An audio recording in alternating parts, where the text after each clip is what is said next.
Welcome to my channel, She Educates. If this is your first time, I hope you enjoy the video and subscribe. If you're not new, welcome back. You will notice I changed the name from She Keeping It Real to She Educates. Today, I am going to talk about credit and debt. The dreaded word debt, because that's exactly what credit is. As soon as you sign on the dotted line, you have added to the amount of debt you owe. Debt is one of the top stress producers. If you ask most people why they toss and turn at night, it is because of money or lack thereof. So let's get into it. What causes this stress and how to reduce it? What is credit? Credit is buying something now and paying for it later. For that convenience of not having to pay for it now, you are charged interest. Young people, especially listen to me. Please, please, please do not ruin your credit. It takes years to get out of a credit nightmare. Let's talk about why credit is important and how to improve your credit score or keep the good score that you have. What is a credit score? A credit score is a number lenders use to help them decide, if I give this person a loan or credit card, how likely is it that I will get paid back on time or at all? It is a snapshot of how risky it would be to lend money to you. It is your financial character reference. So who scores you? When you apply for credit, that information is sent to credit reporting agencies. The three main ones are Equifax, Experian, and TransUnion. This is where a snapshot of your financial data is kept. The report shows when you applied for credit, if you were approved and for how much. It also tracks whether or not you are making your payments on time and how much. It also has a record of any names you've gone by, whether it be a maiden name or aliases. Any addresses you've lived at, and any public records such as bankruptcies and collections accounts. As this data is collected, you are given what is called a credit score. This is a complicated mathematical equation, but let me give you a breakdown. 35% of your score is based on your payment history. 30% is based on the amount you owe, your credit utilization rate. 15% is based on how long your credit accounts have been established. 10% is based on, are you taking on more debt? And then the last 10% is based on the types of credit accounts you have, whether it be secured versus unsecured debt, which I will talk about later. So how do you obtain your report? Well, you go to www.annualcreditreport.com. Due to COVID, you are able to get a free weekly report until April 2021. Now make sure you go to the correct site, because there are some companies out there that have similar names that try and trick you into thinking it is the official site. Before COVID, by federal law, you were allowed one credit report from each of the three credit reporting bureaus every year. If you wanted your actual score, you had to pay for it.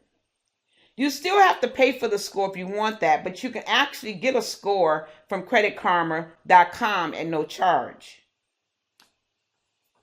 With creditkarma.com, it is sponsored by credit card companies trying to get your business, so just ignore that part. It's like ignoring the advertising on social media.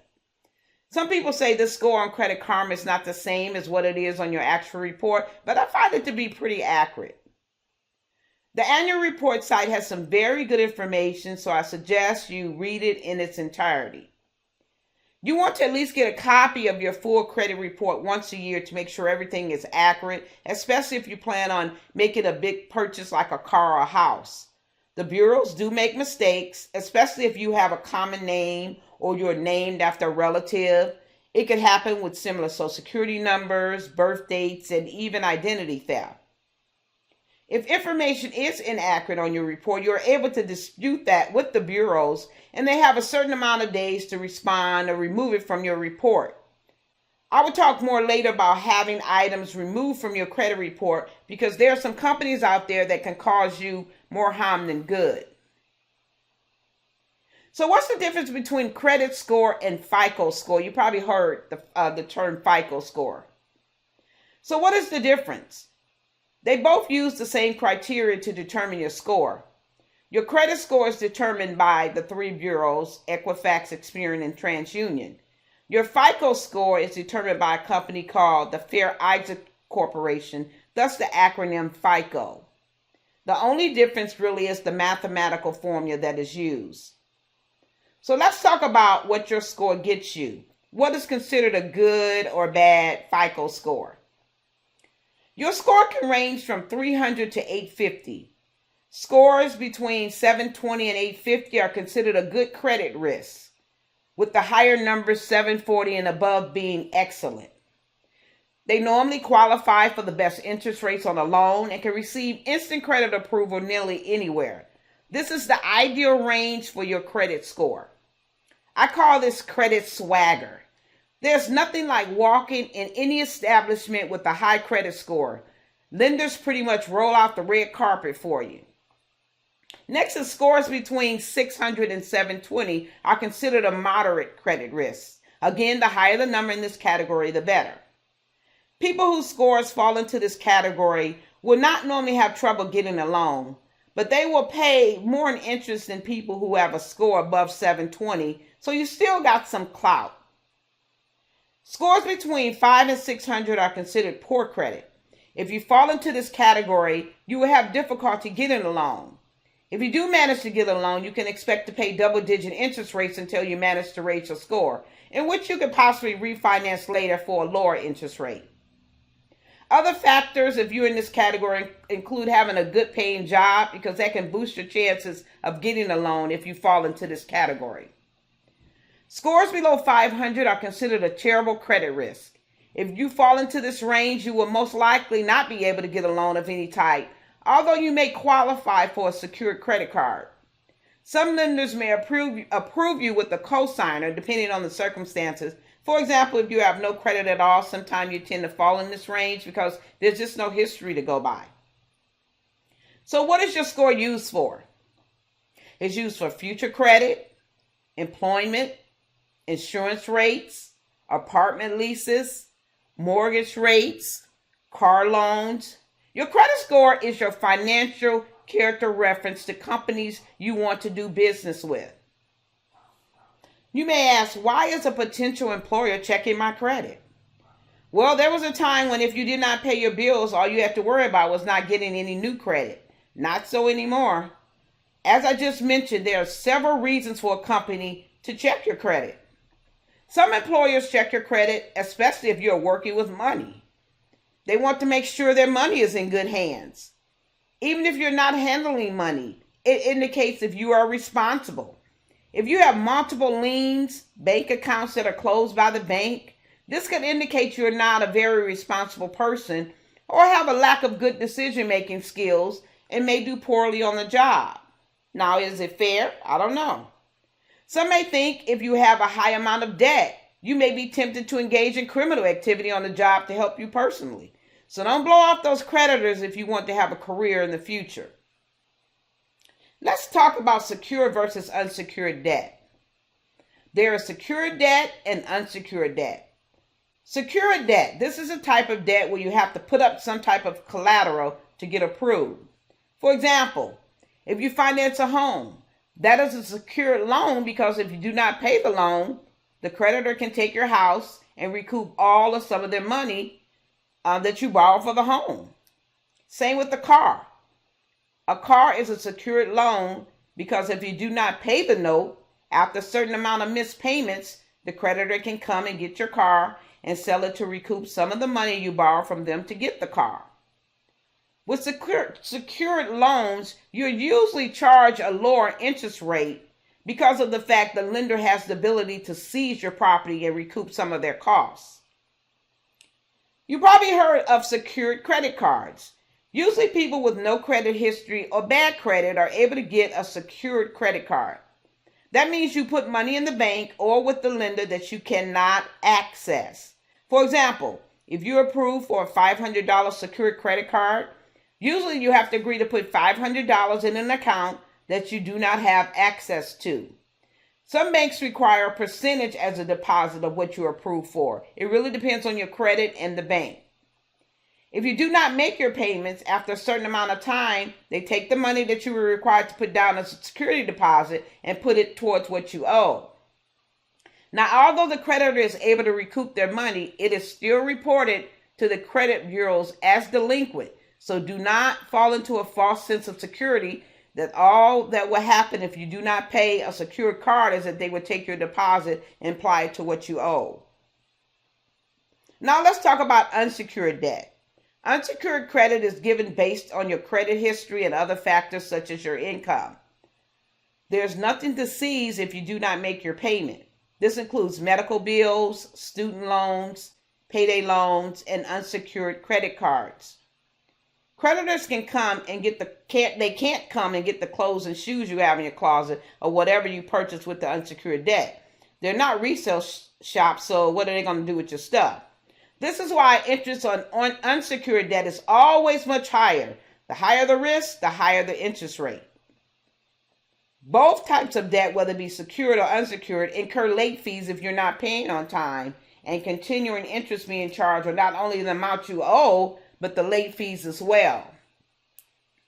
Some people say credit cards are a necessary evil.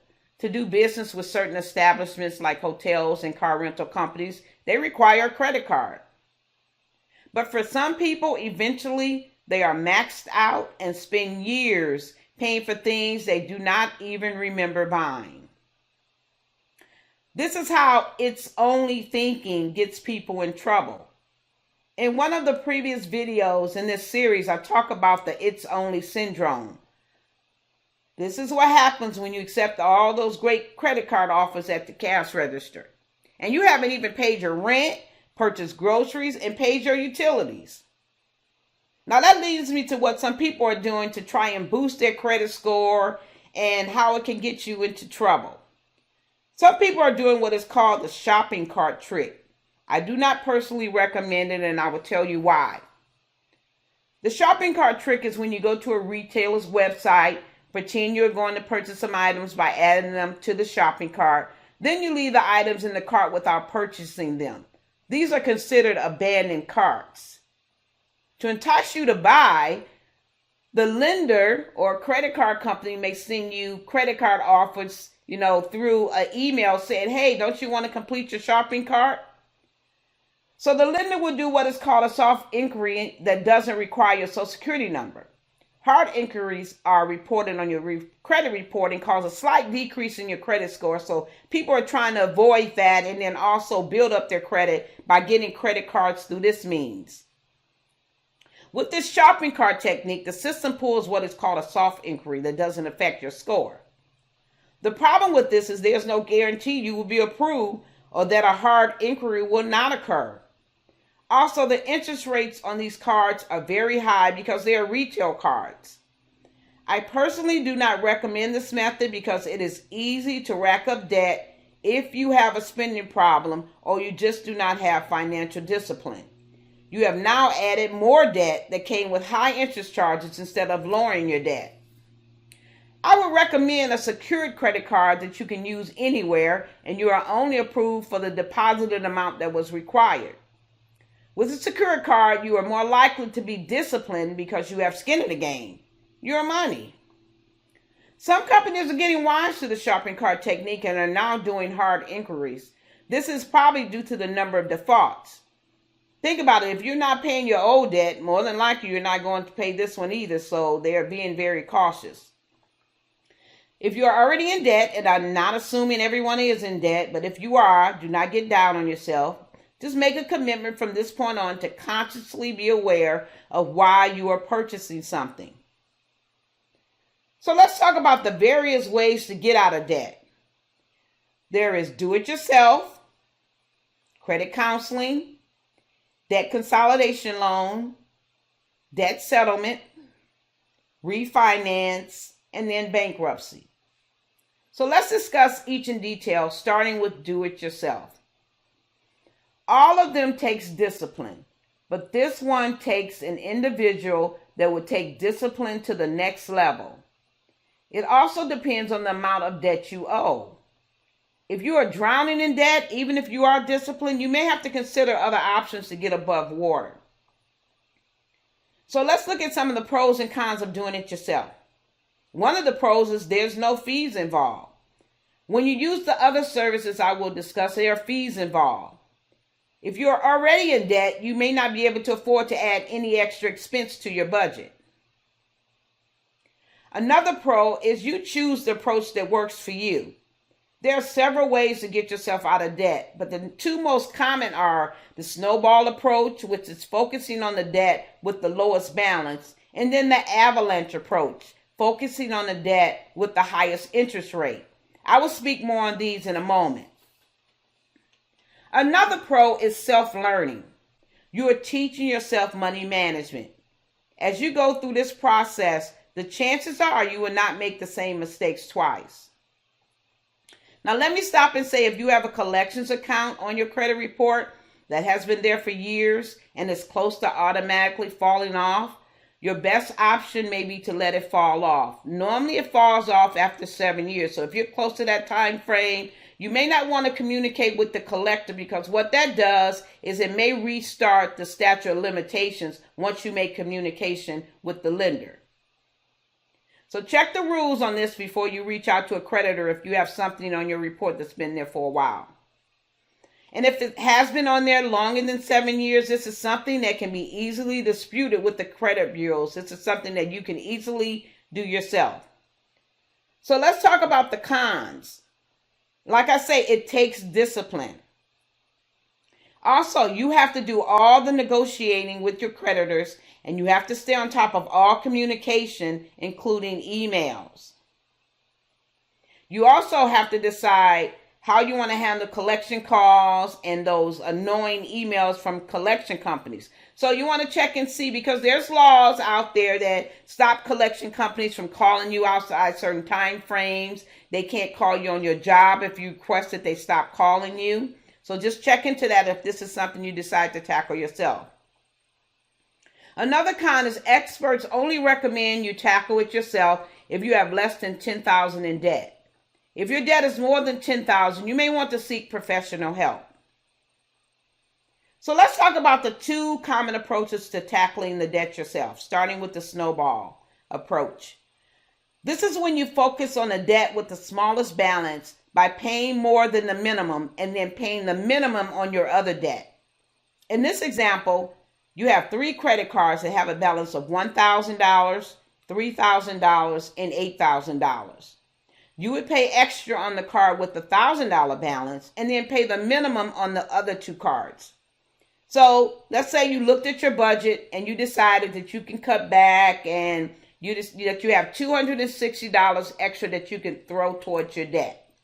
So on the card with the lowest balance, instead of paying the $20 minimum, you pay $20 plus the $260 extra you found in your budget for a total of $280 until that card is paid off.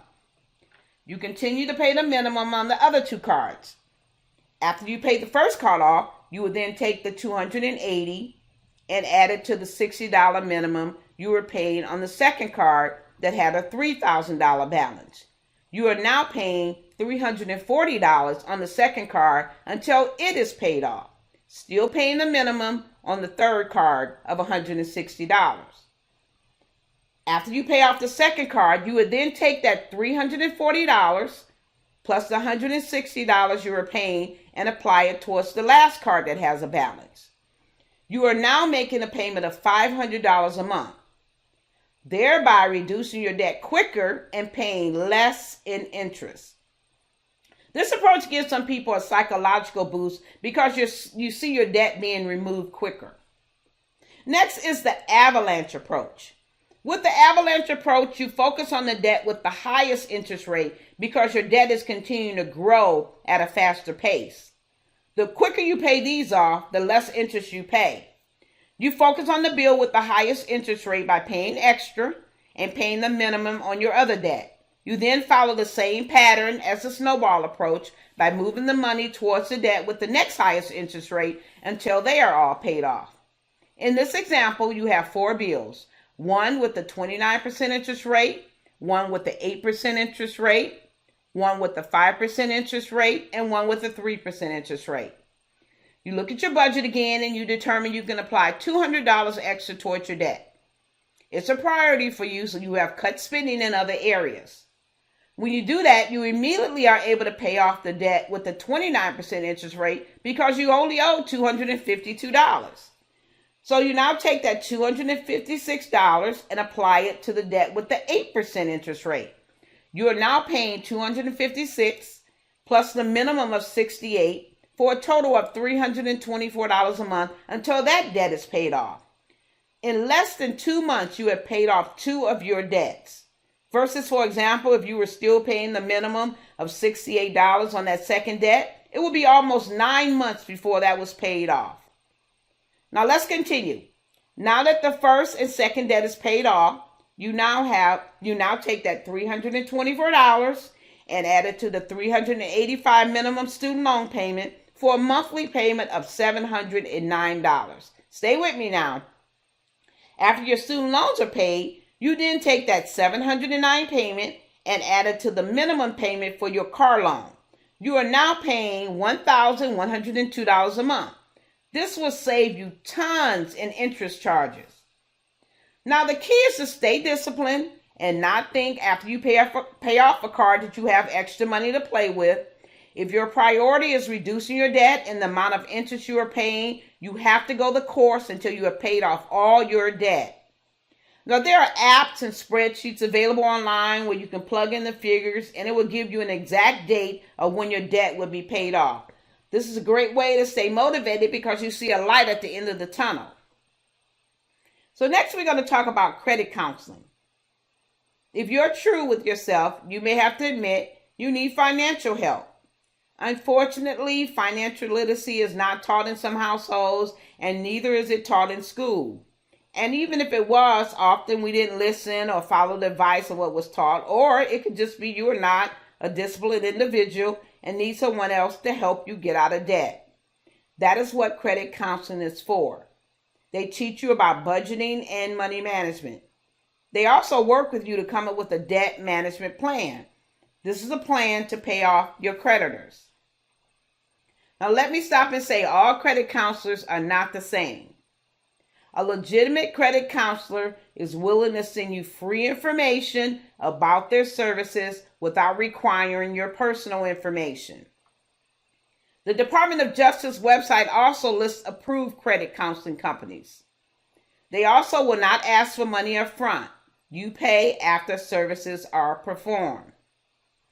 Now let's look at the pros and cons of a nonprofit credit counseling service. One of the pros is you receive free budgeting and money management classes and unbiased advice. Nonprofits are funded by creditors, the government, and other organizations that see the benefits of teaching individuals how to manage their money. Think about it.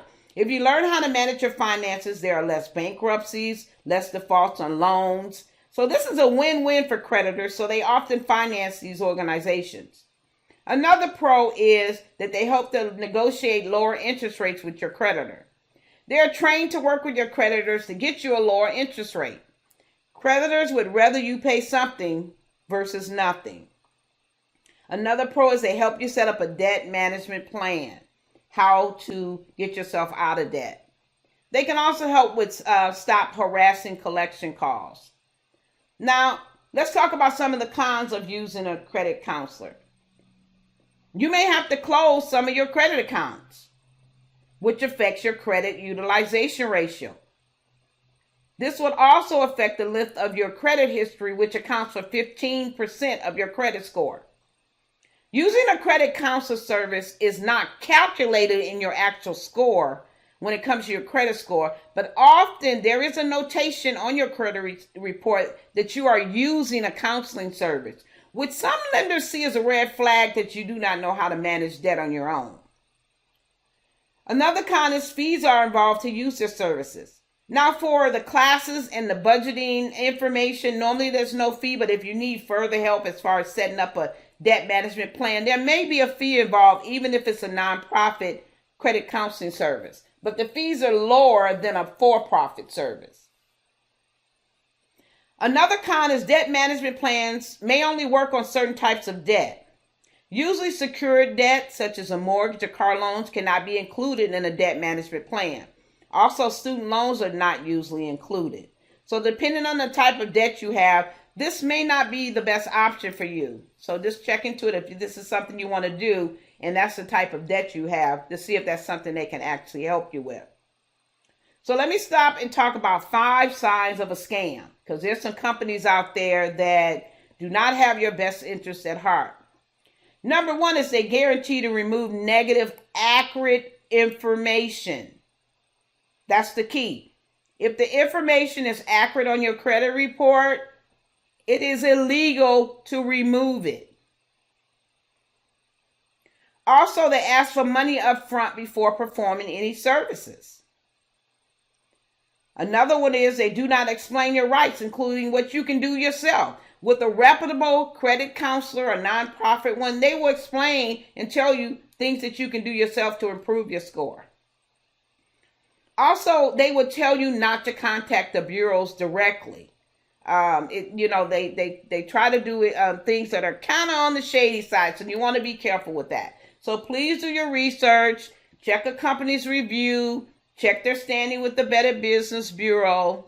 Legitimate companies will have no problem when you tell them that you want to do some research first. A company that is not on the up and up would turn the sales pitch on and try to convince you they are your credit savior. Again, do your own research. Next is a debt consolidation loan.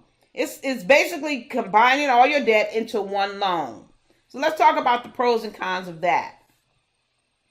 So one of the pros is it combines multiple debts into one single payment with a lower interest rate, hopefully a lower interest rate. Another con is it's easier to track because it's just one payment, so you avoid missing payments or being charged late fees. Another pro with the debt consolidation loan is it can be used to pay off secured and unsecured debt. Unlike debt management plans that credit counselors set up, you can use a consolidation loan to pay off unsecured and secured loans such as a car and student loans. So you receive a check and you use that check to pay off your other outstanding debt. Now, some of the cons are it will not fix bad money management habits. Because what happens when you pay off your other debts, you're not required to close those accounts. So it frees up credit cards that can get you deeper in debt, because unlike a debt management plan, you are not required to close those accounts. So you now have more credit available to use. So people that are undisciplined or who have a spending problem often find themselves in double the debt than they were before, because now not only do they owe for the consolidation loan, they are now maxed out on the very cards they paid off with the loan. Another con is you must have good credit to qualify. Most lenders are not going to give you a lump sum loan when you are already struggling to pay the current creditors. Usually, if you have bad credit, you have to work on fixing that before you qualify for a consolidation loan. Next, I'm going to talk about debt settlement. Debt settlement is where you negotiate an amount less than what you owe with your creditors. You can actually do this yourself, but many people are not skilled enough or fear the process, so they hire someone to do it for them. Those are called debt settlement companies. Let's look at the pros and cons of going this route. Pros: it reduces the outstanding amount owed to your creditors in the short term. And I will explain what I mean by that when I talk about the cons.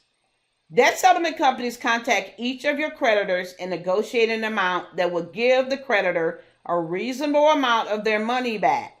If you have not been paying at all, they rather get something versus nothing if you were to file bankruptcy. Another pro is one monthly payment. If you're working with a debt settlement company, once everything has been negotiated, you send a monthly payment to the debt settlement company, and they are responsible for dispersing the funds to your various creditors. Now, back to the pros. If you go through a reputable debt settlement company, they are skilled with negotiating tactics.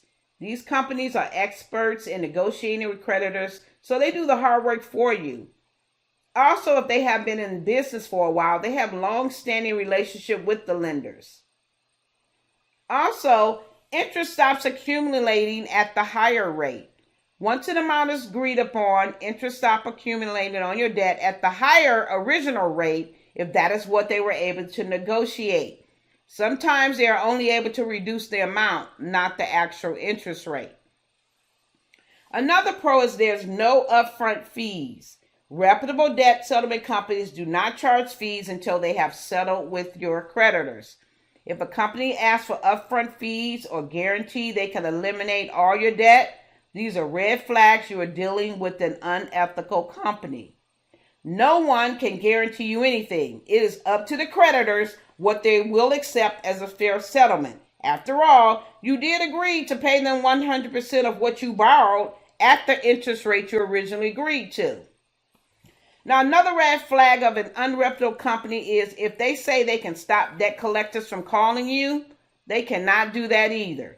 Until you have a signed agreement between the company you are working with and the creditor, it's as if you're not working with anyone, and they can still come after you for their money, including getting an attorney involved to take you to court. Now, let's talk about the cons. One con is this can hurt your credit. As I stated, until you have a signed agreement, you still owe the original amount. While debt settlement companies are negotiating an amount, they may tell you to stop making any type of payments. This will show as a late pay and definitely affect your credit. They will explain, well, this is better than bankruptcy shown on your credit. So if you're working with a debt settlement company, you may want to discuss with them when they talk to the creditors and negotiate to if they have reported these payments as late, if they are willing to take that off if you agree to pay them. So if you're concerned about your credit score versus getting out of debt in the long run, you will have to make the determination if this is the best option for you. Again, if you're working with the company, make sure you discuss that any late payments will come off if you agree to some type of settlement. The lender may say yes, they may say no. It's really up to them. Another con is it is harder, if possible at all, to negotiate secured debt like a house or car because the lender can just claim their property. They can foreclose on the house and they can come get the car. So next, creditor can still come after you. It does not stop collection calls. Now, how to deal with collection calls and emails from collectors is a separate topic in itself. I'm not going to get into the details of that. You can research that on your own if this applies to you. But there are laws in place, like I said, to stop them from calling you outside of certain hours and on your job. My point is that just because you're working with a debt settlement company, that does not automatically stop collection agencies from contacting you. Most debt settlement companies may have you refer them to the company you're working with. Another con is tax ramifications on forgiven debt. The amount that is forgiven can be considered taxable income. You may receive a 1099-C from the lender. Now, there are some exceptions, so I suggest you check with a tax attorney or do your research, especially if it's a large amount. Next, one of the cons is fees for this service range from 15 to 25% of your debt. Again, this is something you can do yourself. Yes, it will take time. Yes, it may be a lot of work, but it will save you the fees you're going to pay someone for something you can do yourself. Also, you may be in debt longer. Usually what is negotiated is lower monthly payments, a lower interest rate, and a lengthened time frame so they make it manageable for you. So it may take you longer to pay it off, which may cost you more than the original debt, especially if they were not able to negotiate the interest rate. So next I'm going to talk about refinancing. The pros and cons of refinancing. Normally people refinance if they have some type of collateral property like a house, but there's other ways to refinance. So let's talk about the pros. You can refinance almost any type of loan. Another pro is secured refinance loans typically have lower interest rates. That's because you have something to put up, like a house. Another pro is if you have decent credit and equity in a home, it is a way to get some cash to pay other expenses. So basically, again, you're paying off an old loan with a new loan. Before you take this route, you need to do the math to determine if it will actually save you money in the long run. Often people refinance to get a lower monthly payment, a lower interest rate, or do what is called a cash out refinance, whereas you are able to get a loan based on the equity that you have built up from your property.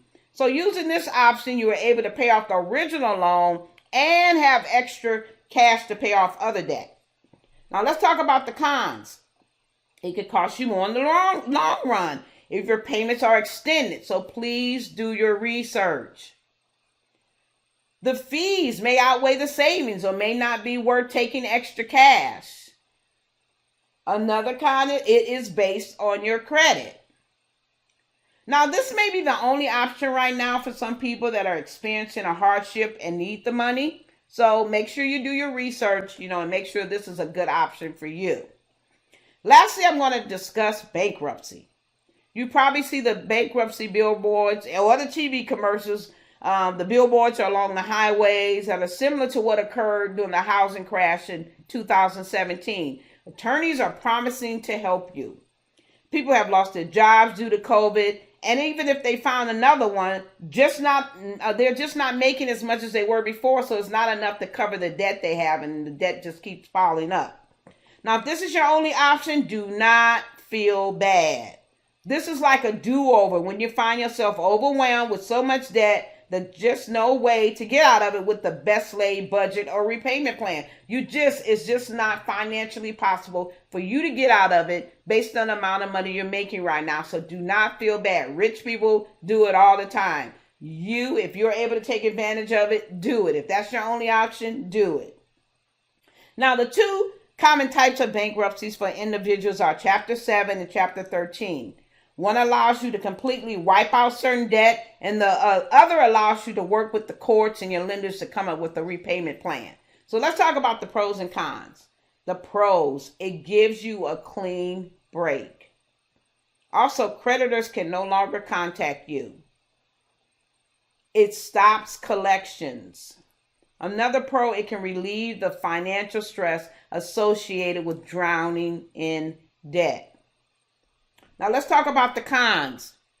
Not all debt qualifies. Student loans, IRS tax bills, although there may be some exception, you want to seek the help of an expert because normally those cannot be included in a bankruptcy. Another con is it affects your credit for years. Following either type, whether it be Chapter 7 or 13, your credit score will take a hit for a while. Chapter 13 usually stays on your credit report for 7 years. Chapter 7 for 10 years. But the weight this carries on your credit report does decrease over time. It carries less weight, that creditors stop looking at it as much as time goes on. Another con is getting new financing will be a challenge. It is not impossible, but you definitely will pay a higher interest rate. Another con is co-signers are not protected. If someone co-signed a loan for you, creditors can still come after them if they are not filing bankruptcy too. I am not sure how often this happens, but it is a possibility. So if you are filing bankruptcy and someone co-signed something for you, make sure to tell the person so they are not caught off guard and find themselves being harassed by creditors and their credit takes a hit. Another con is you may have to liquidate assets. Sometimes the courts may require you to sell off your house or car depending on your financial situation. So if you decide to take this route, get some sound advice from someone you trust. The bankruptcy attorneys is trying to make money, so they have bias, in my opinion, when it comes to helping you make the right decision. So do your research. So there are a lot of companies that claim they can remove legitimate information from your credit report or clean up your credit report. Is that true? Well, there's some shady companies out there, so you want to be careful. The answer is anything that is inaccurate on your credit report, you can dispute with the credit reporting agencies yourself at no cost. Some credit repair companies offer to create a new identity for you as a solution to repair your credit. Now, just to warn you, states' attorneys are filing legal action against this practice. You do not want to fall victim to this because guess what? At the end of the day, any illegal activity is on you, up to and including prosecution. Now, if you're serious about repairing your credit, make sure you're doing it the legal way because doing anything illegal can have long-term repercussions. If it has been determined something shady has occurred, that will also be flagged on your credit report. And this could affect your future employment as well as future credit. So let's discuss some things you can do yourself to boost your credit score. Number one, know how much you owe and make a plan on how you're going to pay down your debt. You cannot get out of debt if you put your head in the sand and pretend it doesn't exist. Number two, only apply for credit that you need, not the credit that you want. There's a difference between a need and a want. It's tempting when the cashier asks, would you like to apply for a credit card today and receive 20% off on your next purchase? That is not a deal when your interest rate is probably going to be 29% or higher. They're not being nice and want to save you money. They are being made and sometimes paid to say that. Number three, pay your creditors on time, even if you only can afford to pay the minimum amount due. Number four, try to keep your debt ratio 30% or below of the credit you have available. The lower the number, the better. Creditors get concerned when they see you are maxed out or nearly maxed out in using all the credit you have available. Next, do not close accounts you've had open for a long time. A long history of paying on time is part of what makes up your score. A way to keep these accounts open so that the lenders do not close them is when you have the cash to pay for something, charge it to the card and then pay it off before the interest hits. Some companies will close accounts that are not being used, and this can hurt your credit score if you're not showing any long-term accounts. Lastly, monitor your credit. Check your report at least once a year. I do it more often than that, especially on the free sites. Savings takes discipline. Using credit wisely takes discipline. But once you master these skills, because it is a skill, you can start an investment program that you will not have to touch if an emergency comes up. And remember, it is not the amount of money you earn that matters. It is how you manage what you have. Well, that's it for credit. I hope I've given you enough information to continue on your journey to financial freedom. In the next and last video of this series, I will talk about investing, my favorite topic. This is Sheila from She Educates. Until next time, Kwahari.